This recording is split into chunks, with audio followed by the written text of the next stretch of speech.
So I have owned cars, vans, and SUVs. My first car was a Ford LTD, which I inherited. When I went to a Navy school in the Chicago area, I left that with my mother and bought an old 60s Mercury Monterey, which I intended to junk after school finished. When I transferred to San Diego and came back from overseas, I bought a motorcycle. I'll go back to that in the motorcycle section. Several years went by where motorcycles and bicycles met most of my needs. I did briefly share ownership of an old Ford Econoline. It was useful for group road trips. Then several more years went by before I got another car. I then got the car bug for several years. In order, I had a Honda CVCC, a fun little car, a Dodge Compact, a Mitsubishi Montero, which was a cool 4-cylinder SUV, a Ford Explorer, and a Dodge Caravan. I don't really remember why I switched to four wheels after so long without them, but I sometimes still had a motorbike or bicycle. I remember using the CVCC and the Montero to go on some backcountry trips. I would sometimes drive into the mountains, park, and then continue on mountain trails via mountain bikes. I also remember feeling like going carless again multiple times. I actually did between the Montero and Explorer for about a year. I now have been carless since 2007. And in all honesty, I don't have any desire to go back to them. Sometimes I think about a motorbike again, but what I'm really interested in is seeing how far I can take bicycling. Ultimately, I think I'll get a hybrid pedaling electric recumbent. At any rate, I just thought I'd note some of the car ownerships I've had. I do understand the usefulness of cars. I'm not completely against them. I do rent a U-Haul truck every now and then, or a car, like when I did a recent trip up to visit my brother in Missouri. But I really think there's sometimes less of a need for them than people realize.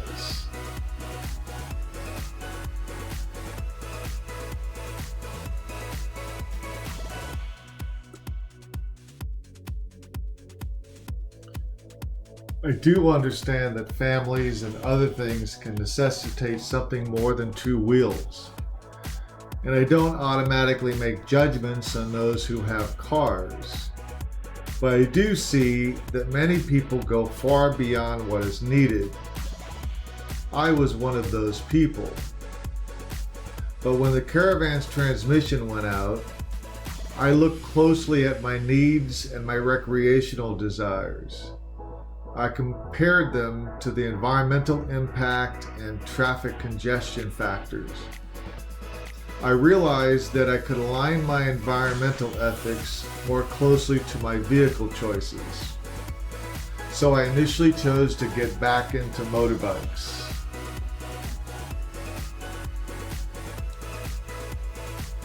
It happened to also be at a time when the cost of gas was going up. At 50 plus miles to the gallon, I felt that my choice was more environmental and cost effective. But those were usually factors each time I went back to two wheels. But the motorbikes were usually more fun, especially when I would join with other riders and have mates either with their own or who would ride on mine with me. Although I learned how to ride on a clutch bike. Most of mine have been automatics. I had a 400cc Honda Matic. It was kind of a semi-automatic. It had 2 gears you could flip through, but it was clutchless. I think it got up to maybe 85 miles per hour. Had a lot of fun with that bike.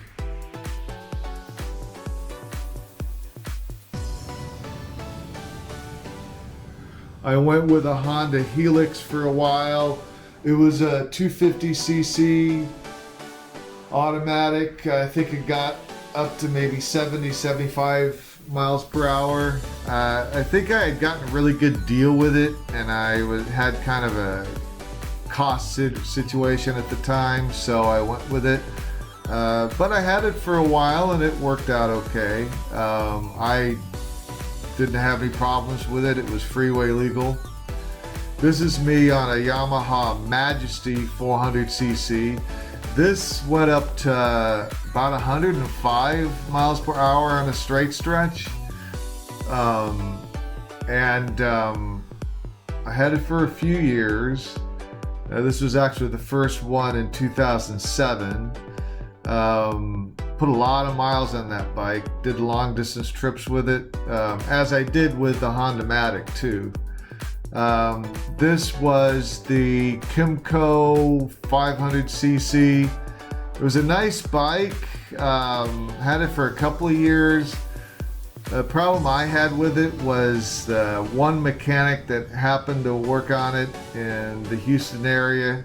The one shop that kept working on it kept changing their mechanics, and that made it difficult to work on. The bike itself was sound. And you can see here, I was parked next to a guy I was riding with that had a Harley, I think it was. On each of the bikes except for the Honda Helix, I rode numerous times with people on the regular bikes, and if you're 400cc and up, for the most part on a lot of rides you can keep pace pretty well. If I ever do go back to a motorbike, I'll probably go with the Suzuki Bergman 650. I had a chance to ride it. One of the guys that I was on a tour with had one, and it's a really nice bike. At any rate, that's been my riding style.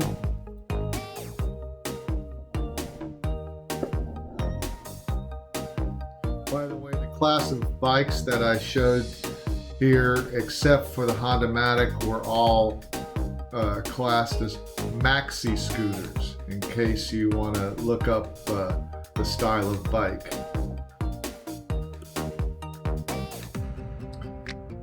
As a kid, bicycles were a source of freedom. Then there were periods as an adult when economics motivated my choice to bicycle. But the physicality of bicycling has also been motivators, especially when I lived in Santa Barbara, which was a bicycle-friendly town and had a lot of diverse riding areas.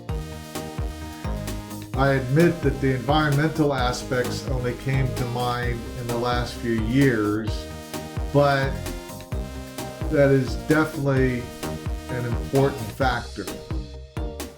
Now that economics are not as much of a factor, I can easily afford another gas-powered ride, but I have become more attuned to the environment, plus I find the physical aspects very desirable.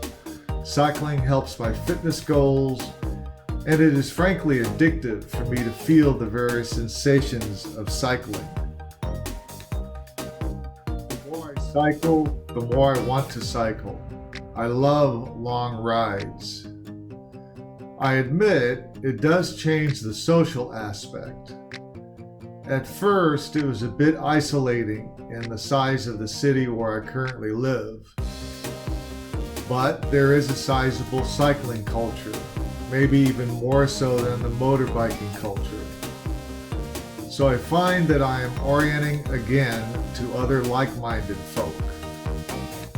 One positive thing about this city is that there are more riding areas than non-riders realize, at least compared to some cities. I haven't yet gotten as involved with the cycling culture here as I did in California, but I look forward to doing so. In an earlier video, I talked about physical ethics. Two of them are environmental and personal ethics. I feel that cycling is completely aligned with my environmental and personal ethics. I feel good about not contributing to pollution. And I feel healthier since I got back into cycling. It's been 4 years now since I have been cycling full time. I was cycling some before. When I had the SUV and van, I would load the bike up and go different places to ride on weekends. I also commuted via bike when the vehicles were in the shop.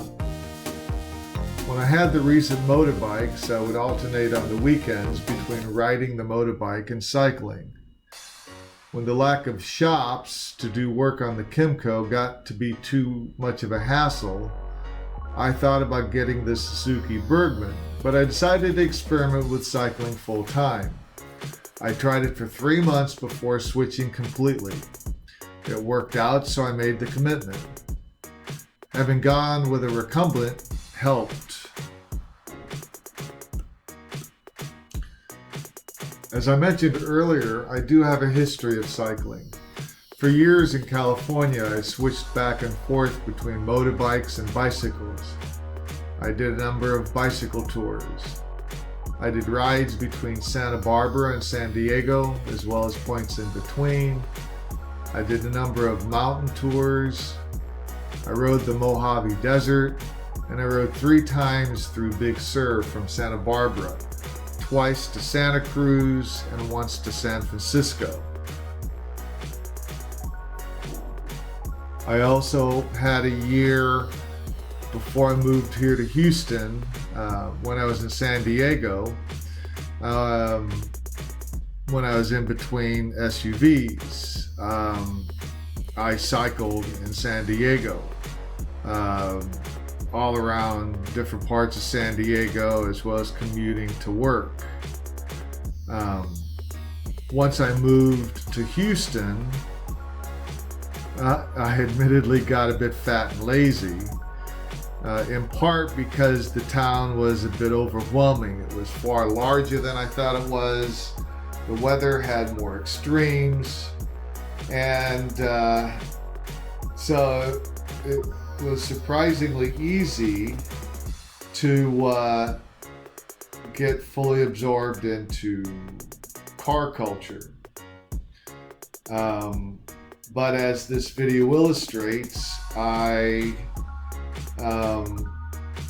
had various motivations that led me back into 2 wheels, first motorbikes and then bicycling.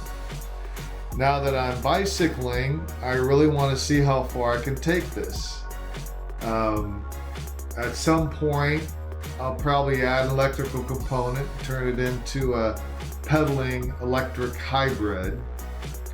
But I think with the modern technologies for bicycles, I might very well be able to continue cycling for the rest of my life.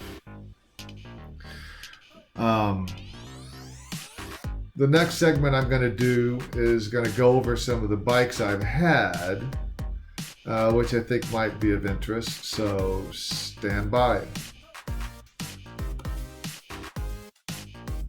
So 3 stages: road bikes, mountain bikes, and recumbents.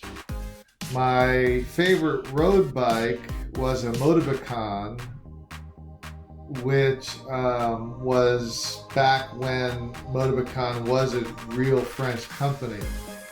I don't know about Motorbikes in general, but the French company licensed out their name, and at least the one I had in the 2000s was not very good, but the Motorbike I had back in the 80s was a really good bike. I enjoyed it a lot, but ultimately chose to switch to mountain bikes for their versatility.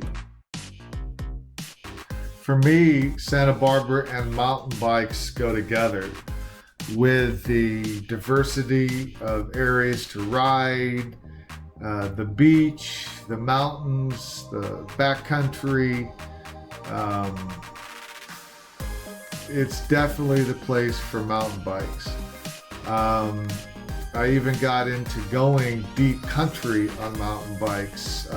There's a variety of different areas you can ride. Way back, I think the deepest I rode was probably about 200 miles into the mountains. And once I switched to a mountain bike, I pretty much stuck with it even after I moved out here. That is until I discovered recumbents. Lounge chair on wheels, some people call them. The first one was Catrite Expedition. Very enjoyable ride in general, except I discovered after a couple of years that I'm just too tall for the bike. There's a bar at the top of the seat that goes across my upper back that surprisingly didn't irritate me until a couple years in. But very fast. I mean, there are different models of the trikes, and if I had actually taken more time, I would have probably gotten a different one. And I may go back to the trike, but definitely one without that top bar. So I now ride the Sun Easy Sport AX. Generally, I like the ride. Definitely doesn't have the top bar that the Expedition has. I may go back to a trike at some point, but I definitely would need to test ride it more thoroughly than I did the Expedition. For now, the Sun works fine for me. I added on a back basket, got four saddlebags actually, 2 under the seat, 2 hang off the basket when I need to, and I have the trailer, so it takes care of all my commuting needs. And I've been getting some long distance in it. Longest ride I've done so far on it is about 100 miles. I'm definitely sold on recumbents. I obviously don't have the versatility that I had with mountain bikes, but I have to admit I've definitely got into the comfort of that lounge chair on wheels. I plan on taking riding as long as I can, including hopefully a cross-country tour. And one type of recumbent or another will pretty much be what I'll be using.